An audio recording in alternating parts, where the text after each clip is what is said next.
नमस्कार, किसान समाचार में आपका स्वागत है। मैं हूं आपके साथ रेशमा। आइए नजर डालते हैं इस वक्त की हेडलाइंस पर।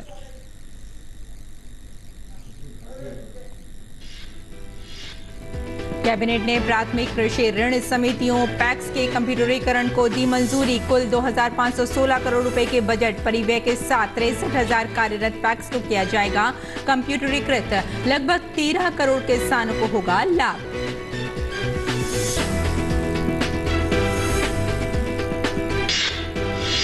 वित्त वर्ष 2021-22 में भारत के समुद्री उत्पाद निर्यात की लंबी छलांग 30% से अधिक बढ़कर हुआ 57,586.48 करोड़ रुपए। जमा हुआ झींगा प्रमुख निर्यात वस्तुओं में शीर्ष स्थान पर अमेरिका, चीन, यूरोपीय यूनियन, दक्षिण पूर्व एशिया, जापान और मध्य पूर्व भारत के प्रमुख आयातक।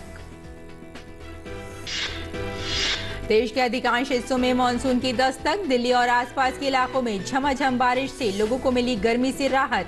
असम में अधिकांश नदियों में एक बार फिर से बढ़ा जल स्तर। 90,000 से अधिक हेक्टेयर कृषि भूमि पानी में डूबी। और अब समाचार विस्तार से।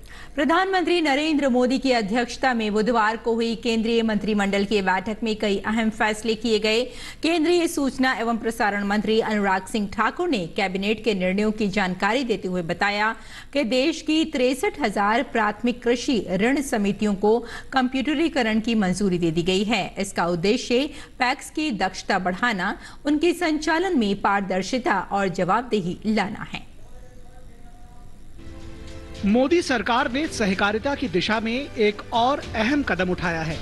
सहकारिता मंत्रालय के गठन के बाद कई अहम फैसले देश के सहकारिता क्षेत्र की बेहतरी के लिए लिए गए हैं। बुधवार को केंद्रीय मंत्रिमंडल ने देश की 63,000 प्राइमरी एग्रीकल्चर क्रेडिट सोसाइटीज यानी पैक्स के कंप्यूटरीकरण की मंजूरी दी है। इसका उद्देश्य पैक्स की दक्षता बढ़ाना, उनके संचालन में पारदर्शिता और जवाबदेही लाना है।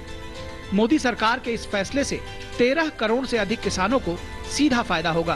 पैक्स के कंप्यूटराइजेशन पर लगभग 3,91,000 रुपया खर्च आएगा और जो पैक्स पहले से जिनका कंप्यूटराइजेशन हुआ है उनको भी 50,000 रुपया पर पैक के हिसाब से उसको पैसा दिया जाएगा ताकि वो अपना सॉफ्टवेयर एक कॉमन सॉफ्टवेयर के रूप में बनाए और इंटीग्रेट बाकियों के साथ कर सके। इस प्रोजेक्ट के क्रियान्वयन से सभी पैक्स और हमारे जो डीसीसी भी हैं यानी कि डिस्ट्रिक्ट सेंट्रल कोऑपरेटिव बैंक्स या बिजनेस कॉरेस्पॉन्डेंट के रूप में बैंकिंग सर्विस उपलब्ध करवा सकेंगे। रोजगार के अवसर भी बढ़ेंगे और इससे सेवाएं भी ज़्यादा बढ़ेंगी। इसके लिए इनके सॉफ्टवेयर और कोर बैंकिंग सॉल्यूशन के बीच डाटा आदान प्रदान की व्यवस्था भी होगी और पैक्स का जो सॉफ्टवेयर है को विभिन्न गवर्नमेंट पोर्टल्स के साथ भी लिंक किया जाएगा। गौरतलब है कि पीएम मोदी ने गुजरात के सीएम के तौर पर राज्य में पैक्स में सुधारों की अहम शुरुआत की थी। इसके अलावा केंद्रीय मंत्रिमंडल ने देश में उत्पादित कच्चे तेल को नियंत्रण मुक्त करने को मंजूरी दी है। ये निर्णय 1 अक्टूबर 2022 से प्रभावी होगा। अब सब ईएनपी कंपनीज अपनी फील्ड के क्रूड ऑयल को घरेलू बाजार में बेचने के लिए पूरी तरह से स्वतंत्र होंगे। यानी कि जो कंपनीज एक्सप्लोरेशन क्रूड ऑयल की करती थी अब उनको केवल सरकारी कंपनियों को ही नहीं बेचना है, वो घरेलू बाजार में किसी भी कंपनी को बेचने के लिए पूरी तरह से स्वतंत्र होगी। सरकारी राजस्व यानी कि रेवेन्यू जैसे कि रॉयल्टी, सेस इत्यादि यूनिफॉर्म तरीके से सभी कॉन्ट्रैक्ट्स पर निर्धारित किए जाएंगे। पहले की तरह निर्यात यानी कि एक्सपोर्ट की अनुमति नहीं रही। So whatever they going to explore and produce that will be sellable only in the domestic market, but they will have a freedom not only to sell it to the government companies but also to any private company. They will be free to doing so.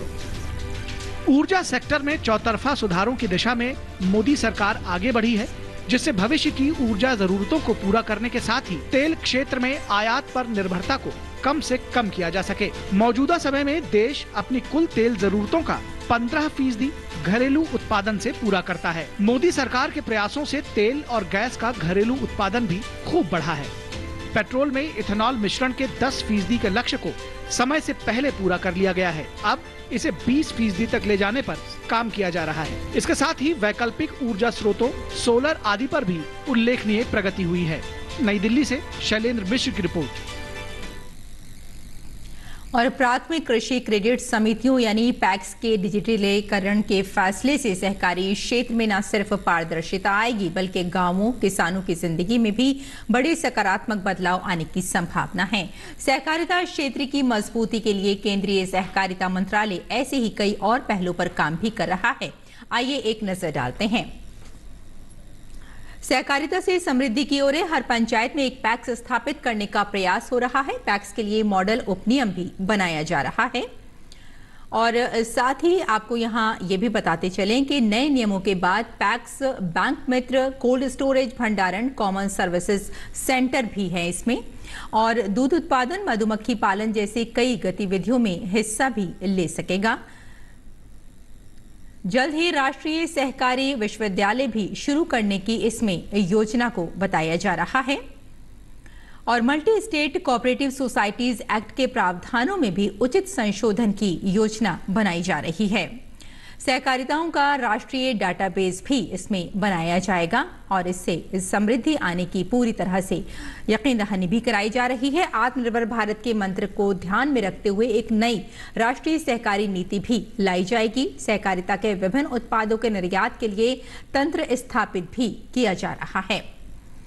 अगली खबर की ओर बढ़ते हैं। भारत ने बड़ी बाधाओं के बावजूद 2021-22 के दौरान 57,586.48 करोड़ रुपए अर्थात $7.76 बिलियन मूल्य में 13,69,264 मीट्रिक टन समुद्री खाद्य पदार्थ का निर्यात किया है। वित्त वर्ष 2021-22 के दौरान निर्यात में रुपए के संदर्भ में 31.71% तथा मात्रा की दृष्टि से 19.12% का भी सुधार माना जा रहा है।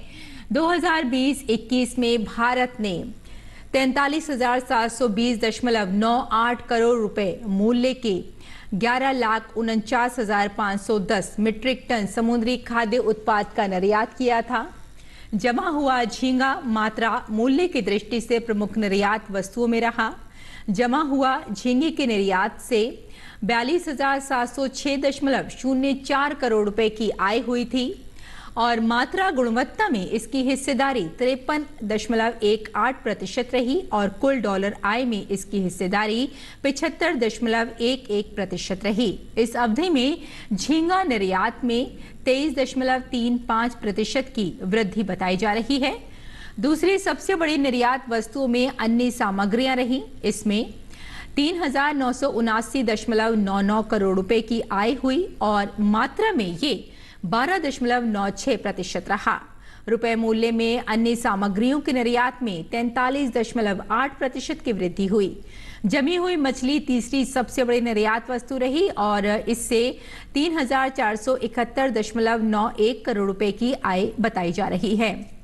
जमी हुई मछली का निर्यात मात्रा की दृष्टि से 20.44% बढ़ा। फ्रोजन स्क्विड का निर्यात 75,750 मीट्रिक टन रहा। मात्रा की दृष्टि से इसमें 23.82% की वृद्धि की गई और 2,806.09 करोड़ रुपए की आय हुई। जमे हुए कटलिफ्ट का निर्यात 58,992 मीट्रिक टन रहा और रुपया मूल्य में इसमें 26.83% की वृद्धि बताई जा रही है और इससे 2,062.63 करोड़ रुपए की आय हुई है।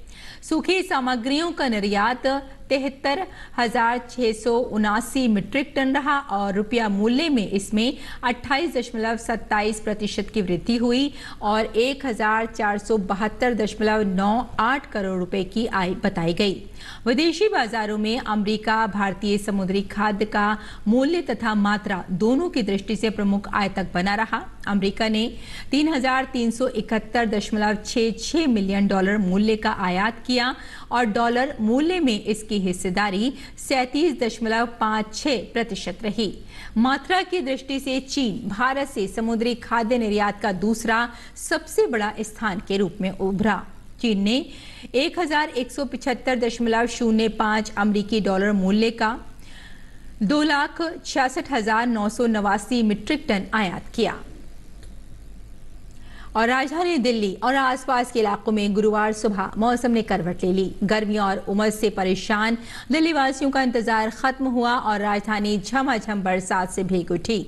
दिल्ली के कई इलाकों में जोरदार और कई जगह सुबह सवेरे ही हल्की बारिश हुई।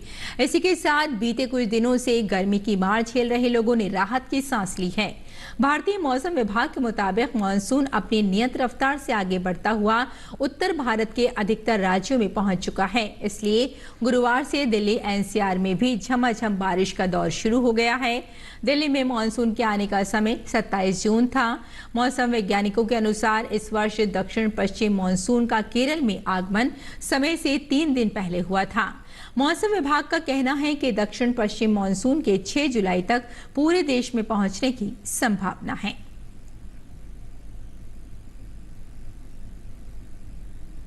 देश के ज्यादातर हिस्सों में मानसून ने दस्तक दे दी है। मौसम विज्ञान विभाग के अनुसार मानसून के आगे बढ़ने के लिए स्थितियां अनुकूल बनी हुई हैं। विभाग के मुताबिक आज और कल यानी 1 जुलाई तक मानसून पूरे राजस्थान, मध्य प्रदेश, उत्तर प्रदेश, हिमाचल प्रदेश, उत्तराखंड, जम्मू कश्मीर, पंजाब, हरियाणा, चंडीगढ़ सहित पूरी दिल्ली को कवर कर लेगा। इसके साथ ही मौसम विभाग ने उत्तराखंड समेत कई राज्यों के लिए भारी बारिश की चेतावनी भी जारी की है। उत्तराखंड राज्य के कई इलाकों में तेज बारिश हो रही है। वहीं अगले कुछ दिनों में आंधी तूफान और गरज के साथ भारी बारिश के आसार हैं। पूर्वी राजस्थान में आज और कल भारी बारिश के आसार हैं। भारतीय मौसम विभाग का पूर्वानुमान है कि अरब सागर, उड़ीसा व बंगाल की खाड़ी तक समुद्र से तट की ओर तेज हवाओं के चलने की वजह से भारी बारिश के आसार हैं। मौसम विभाग ने उत्तराखंड, हिमाचल प्रदेश, उत्तर प्रदेश और राजस्थान में अगले 2 दिनों में मूसलाधार बारिश की चेतावनी जारी की है। सोमवार शाम से लगातार हो रही बारिश के कारण बुधवार को भी असम में बाढ़ की स्थिति जस की तस बनी रही। बारिश के चलते बाढ़ और भूस्खलन से सामान्य जनजीवन बुरी तरह से प्रभावित हुआ। वहीं अधिकांश नदियों का जलस्तर बढ़ रहा है। जोरहाट और तेजपुर में ब्रह्मपुत्र नदी खतरे के निशान से ऊपर बह रही है। बराक घाटी में स्थिति गंभीर बनी हुई है। कई इलाकों में अभी भी पानी भरा हुआ है। बराक नदी के साथ साथ कुशियारा नदी भी खतरे के निशान से ऊपर बह रही है। लगातार बारिश के कारण कई मकान और सड़कें क्षतिग्रस्त हो गए हैं। असम राज्य आपदा प्रबंधन प्राधिकरण की ताजा रिपोर्ट के अनुसार राज्य में अब तक 26 जिलों में 31,54,000 से अधिक लोग बाढ़ से प्रभावित हैं। वहीं पिछले 24 घंटों में बाढ़ और भूस्खलन में एक बच्चे सहित 12 लोगों की मौत हो गई है। 91,349 हेक्टेयर कृषि भूमि अभी भी पानी में डूबी हुई है। इसके साथ ही बाढ़ प्रभावित गांवों की संख्या 2,675 है। 3,12,000 से अधिक लोगों ने 840 राहत शिविरों में शरण ली है। लेकिन बाढ़ से लोगों को बचाने के लिए भारतीय सेना, एनडीआरएफ, एसडीआरएफ और स्थानीय पुलिस युद्ध स्तर पर काम कर रही है। विभिन्न स्थानों में फंसे लोगों को बाढ़ से सुरक्षित बचाने के लिए ये टीम दिन रात काम कर रही है और लोगों को भोजन, पानी और अन्य राहत सामग्री उपलब्ध करा रही है। बिजली भी, प्रदूषण से मुक्ति भी और कमाई भी, इसे एक तीर से कई शिकार कहें या एक पंथ कई काज। आंध्र प्रदेश के तटीय शहर विशाखापट्टनम में ऐसी ही मिसाल पेश की है एन नारायण राव उर्फ बाबजी ने। नारायण राव ने अपनी 5 मंजिला इमारत को सौर ऊर्जा से लैस करने के लिए उस पर सौर पैनलों को इस अंदाज से व्यवस्थित किया है कि घर में रोशनी भी है, पॉल्यूशन भी नहीं है और कमाई भी हो रही है। आंध्र प्रदेश के विजाग में सौर ऊर्जा से लैस ये 5 मंजिला इमारत, दीवारों पर सौर पैनल को कुछ इस तरह लगाया गया है कि देखने वालों को हैरत होती है। दीवार को खूबसूरत बनाने के लिए काले शीशों की जगह इन पैनल्स को लगाया गया है। इस तरह पूरा घर एक ऐसे सोलर प्लांट में तब्दील हो गया है जिससे करीब 200 सौर प्लेट के इस्तेमाल से लगभग 100 किलोवाट बिजली पैदा होती है। नमो इन्स्पायर रखने का कारण ये है नरेंद्र मोदी जी का है। अपना प्रधानमंत्री नरेंद्र मोदी जी ने पिछले 20 साल से, जब वो गुजरात का सीएम बनने के बाद से आज तक, वो हर एक समय हर एक आदमी को हर एक समय बोलते रहा कि ये नेचुरल पावर से कुछ न कुछ उत्पत्ति करो बोलते। इस सोलर पैनल से पैदा होने वाली बिजली का 40% ही इस भवन की जरूरत के लिए काफी है। बिल्डिंग के मालिक नारायण राव बाकी ऊर्जा को EPDCL ग्रेड को देने की बात कर रहे हैं ताकि उन्हें आर्थिक लाभ भी हो। मेरे को मौका मिला 100 किलोवाट लगाने के लिए। 100 किलोवाट मैं पैनल्स लगा दिया हूँ। 100 किलोवाट में प्रोडक्शन करता हूँ। उसमें से मैं जितना चाहिए मैं यूज़ करके बाकी सब मैं ग्रिड को दे देता हूँ। यानी अपना इन्वेस्टमेंट पूरा मेरे को 6 साल में वापस आ जाएगा। करीब 45 लाख रुपए की लागत से दीवार पर लगे इस सोलर पैनल के अनगिनत फायदे हैं। एक तो उनके घर में प्रदूषण नहीं होता और बिजली के लंबे चौड़े बिल से भी छुट्टी मिल गई है। इस ग्रीन एनर्जी से उनके इलाके में आसपास का वातावरण भी बेहतर हो रहा है। मेरे कम से कम मेरा 40 किलोवाट्स का जो मेरा यूज़ है वो तो मैं कम कर सकता हूँ। यानी मेरी तरफ से पर्यावरण को थोड़ा सा ये करेंगे, सेवा करेंगे। एनी नारायण राव न केवल भारत सरकार की ग्रीन एनर्जी की ओर बढ़ते कदम को मजबूत कर रहे हैं बल्कि प्रदूषण को कम करने के साथ ही आर्थिक लाभ भी उठाने का काम कर रहे हैं। यानी आम के आम भी और गुठलियों के दाम भी। और आज हम आपको मिलवाएंगे एक ऐसे शख्स से जिन्हें चिड़ियों से बहुत प्यार है। इतना कि इन्होंने अपने बागीचे को उनका बसेरा बना दिया है और उनकी देखभाल बच्चों की तरह करते हैं। इनका नाम है जयंत तेंदुलकर, जो नागपुर में रहते हैं और इनका बागीचा अब मिनी बर्ड सेंचुरी बन चुका है। जयंत का परिंदों से इतना लगाव है कि वो अपने बच्चों की तरह उनकी देखभाल करते हैं।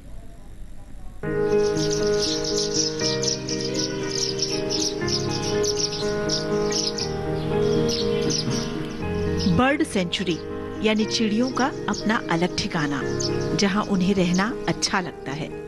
दिन भर चाहे वो खुले आसमान में उड़ती रहें, लेकिन जब भूख और प्यास लगे तो अपने आशियाने में लौट आएं।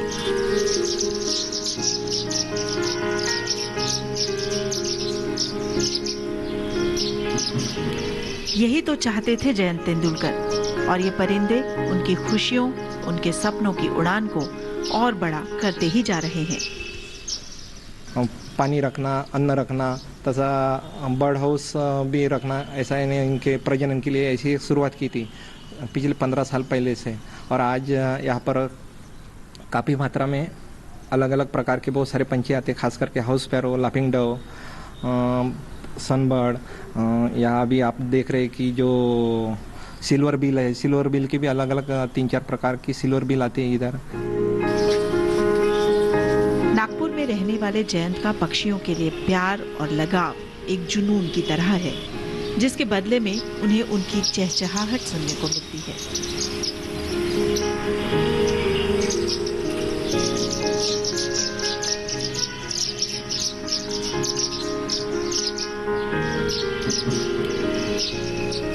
जयंत के इस बगीचे में चिड़ियों को हर चीज मिलती है, पेड़ पौधों का साथ और बाकी पक्षियों की दोस्ती भी। सबसे बड़ी बात ये कि यहाँ उन्हें किसी तरह का खतरा भी नहीं है।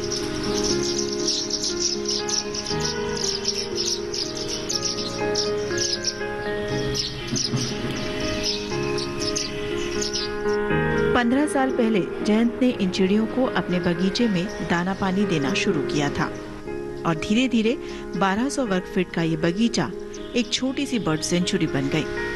अब यहाँ 40 से अधिक प्रजाति की चिड़ियों का बसेरा है।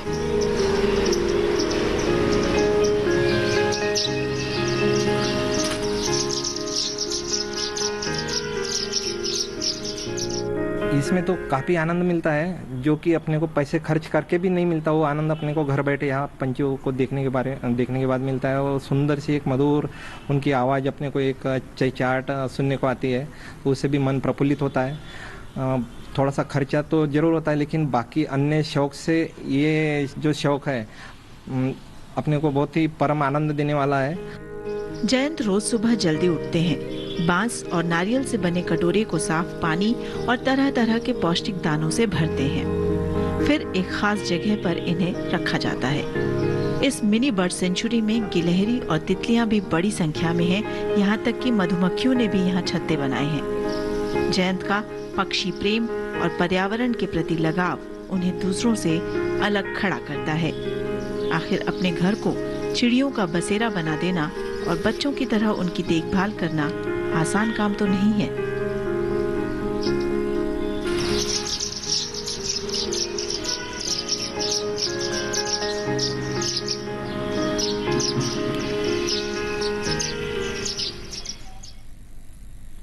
और आइए बात करते हैं मंडी भाव की और जानते हैं कि आजकल क्या भाव चल रहा है मंडियों में।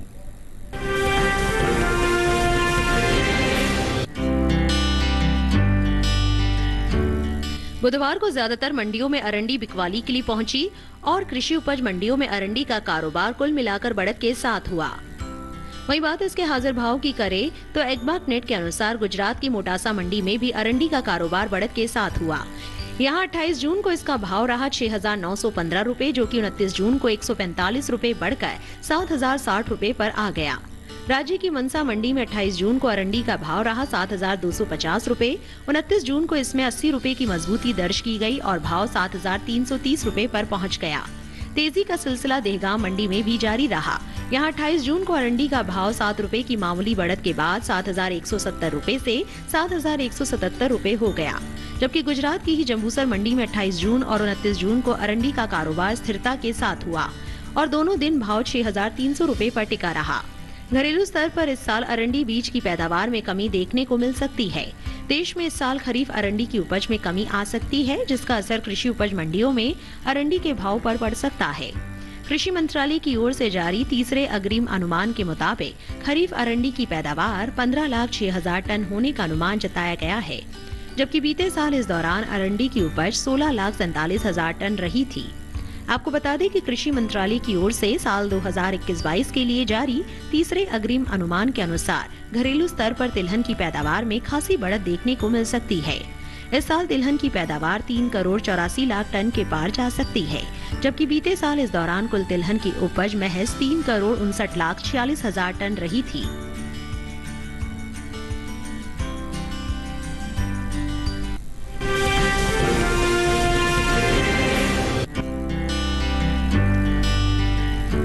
बुधवार के दिन ज्वार के बाजार में कुल मिलाकर घटत बढ़त देखी गई। ज्यादातर मंडियों में इसके सौदे उतार चढ़ाव के साथ हुए। सबसे बड़ी बढ़त राजस्थान की कोटा मंडी में रही। एग्मार्क नेट के अनुसार 28 जून को यहाँ ज्वार का भाव 1,800 रुपए था। 29 जून को इसमें 450 रुपए का भारी उछाल आया और भाव 2,250 रुपए हो गया।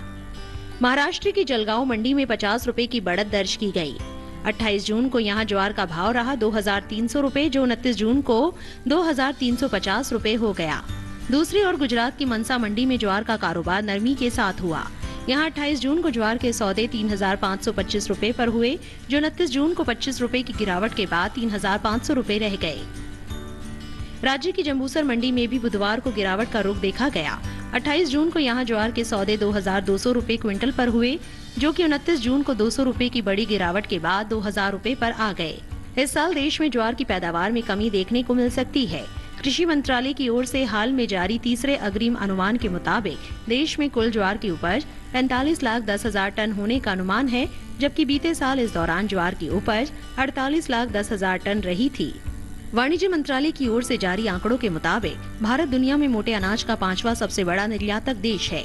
भारत ने साल 2020-21 में 2 करोड़ 70 लाख डॉलर मूल्य के मोटे अनाज का निर्यात किया था, जबकि साल 2019-20 के दौरान निर्यात 2 करोड़ 85 लाख डॉलर का हुआ था। वैसे वाणिज्य मंत्रालय को इस साल मोटे अनाज के निर्यात में बढ़ोतरी की उम्मीद है।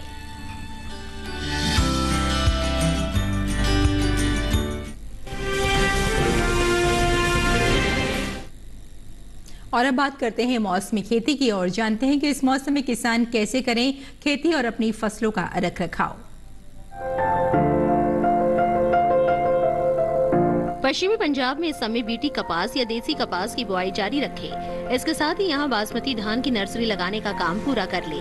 पश्चिमी पंजाब के मैदानी इलाकों में कम अवधि वाली धान की किस्मों की नर्सरी लगा सकते हैं। इसके साथ ही धान की रुपाई के लिए भी खेत तैयार कर ले। यही समय कपास में कीटों की लगने की संभावना है। बचाव के लिए खेतों से खरपतवार को साफ करें। पंजाब के असमतल इलाकों में फसलों, सब्जियों और बागों में मौसम को ध्यान में रखते हुए सिंचाई करें। इस समय कम अवधि वाली धान की नर्सरी लगाने के अलावा सीधी बिजाई वाली धान की बुआई करें। पंजाब के असमतल इलाकों में ही मौसम साफ रहने पर गन्ने में सिंचाई और उर्वरक का इस्तेमाल करें। पंजाब के उप पर्वतीय इलाके में खरीफ मूंगफली की बुआई के लिए ये समय उपयुक्त है। यही समय तैयार प्याज की खुदाई के अलावा सूरजमुखी की कटाई कर ले। पंजाब के उप पर्वतीय इलाके के किसान इस समय धान की नर्सरी के अलावा सोयाबीन की बुआई करें। इसके अलावा अरहर की बुआई भी कर सकते हैं। मध्य पंजाब के मैदानी इलाकों में धान की सीधी बुआई के अलावा कपास की बुआई कर ले। यही समय धान की नर्सरी और अरहर की बुआई करें। मध्य पंजाब के मैदानी इलाकों में ही नियमित अंतराल पर तैयार खीरा, टमाटर, मिर्च, बैंगन और भिंडी की तुड़ाई कर ले। वहीं पश्चिमी हरियाणा के किसान इस समय खेतों में सिंचाई या दवाओं का छिड़काव न करें। यहाँ मध्य जून से जुलाई तक अरहर की बुआई के लिए समय उपयुक्त है। ऐसे में यहाँ अरहर की बुआई के लिए खेत तैयार करते रहे। पश्चिमी हरियाणा में ही इस समय अगेती, फूल गोभी, टमाटर और मिर्च की नर्सरी लगाने के लिए समय अच्छा है।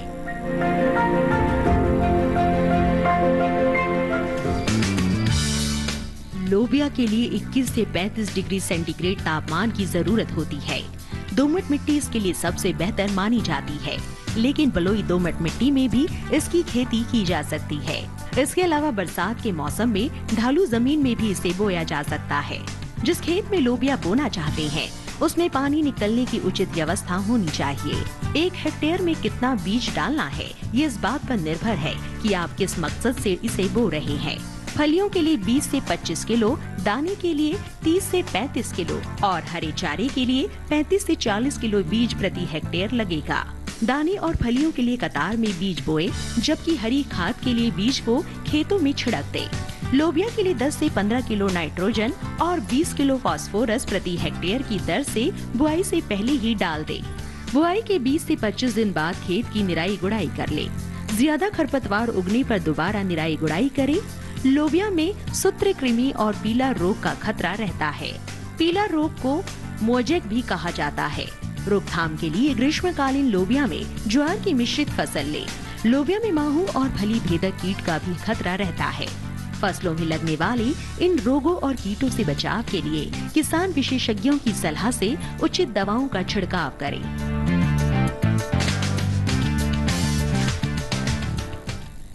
और खेती किसानी के साथ साथ आइए नजर डाल लेते हैं कुछ और महत्वपूर्ण खबरों पर, यानी सेगमेंट खास खबर। प्रधानमंत्री नरेंद्र मोदी ने दिल्ली के विज्ञान भवन में आजादी का अमृत महोत्सव के तहत उद्यमी भारत कार्यक्रम में हिस्सा लिया। आयोजन के दौरान पीएम मोदी ने प्रधानमंत्री एमएसएमई प्रदर्शन में सुधार तथा तेजी रैंप योजना का शुभारंभ किया।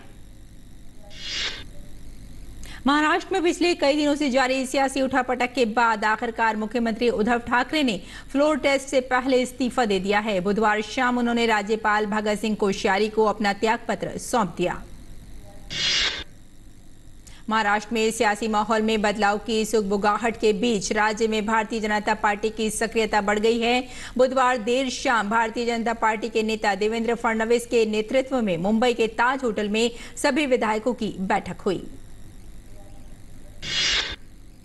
देश के 16वें राष्ट्रपति चुनाव के लिए नामांकन पत्रों की जांच। अब तक राष्ट्रपति पद के लिए एनडीए की तरफ से द्रौपदी मुर्मू और विपक्ष के संयुक्त उम्मीदवार यशवंत सिन्हा ने नामांकन दाखिल किया है। देश के नए उपराष्ट्रपति के चुनाव की भी घोषणा हो गई है। नए उपराष्ट्रपति का चुनाव 6 अगस्त 2022 को होगा। इसके लिए 5 जुलाई को चुनाव की अधिसूचना जारी होगी। उम्मीदवार 19 जुलाई तक अपना नामांकन करा सकेंगे। वार्षिक अमरनाथ यात्रा की शुरुआत कश्मीर के पहलगाम और बालटाल के रास्तों से कड़ी सुरक्षा के बीच हो गई है। भगवान शिव की गुफा के दर्शन के लिए शुरू हुई 43 दिनों की तीर्थ यात्रा 11 अगस्त को रक्षाबंधन के दिन संपन्न होगी। स्वास्थ्य और परिवार कल्याण मंत्रालय के मुताबिक देश भर में पिछले 24 घंटों में 18,819 मामले दर्ज किए गए। वहीं पिछले 24 घंटों में 13,827 मरीज उपचार करवाकर स्वस्थ हो चुके हैं। देश में टीकाकरण का आंकड़ा भी तेजी से बढ़ रहा है। कोविड महामारी के खिलाफ सबसे प्रभावी हथियार के रूप में शुरू किए गए टीकाकरण अभियान के तहत देश में अब तक 197.61 करोड़ से अधिक टीकों की खुराक दी जा चुकी है। तो किसान समाचार में फिलहाल इतना ही। अनुमति दी, नमस्कार।